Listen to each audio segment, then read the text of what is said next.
ازيك يا سكرة؟ كيف تمام؟ كيف ما كنت تمام وانا سمعت صوتك؟ تسلمي لي انت يا عباس، انت لسه ما جهزت البرادو؟ سريع مال ابوك قال. يلا انا بستاذنك.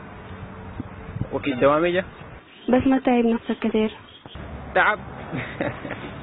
لا ولا يهمك يا اخي، انا شغلي كله امضى بس. يلا تشاو باي. وانت بقيت زي كده عنده عربية وشركة، الله يكون بداية لك.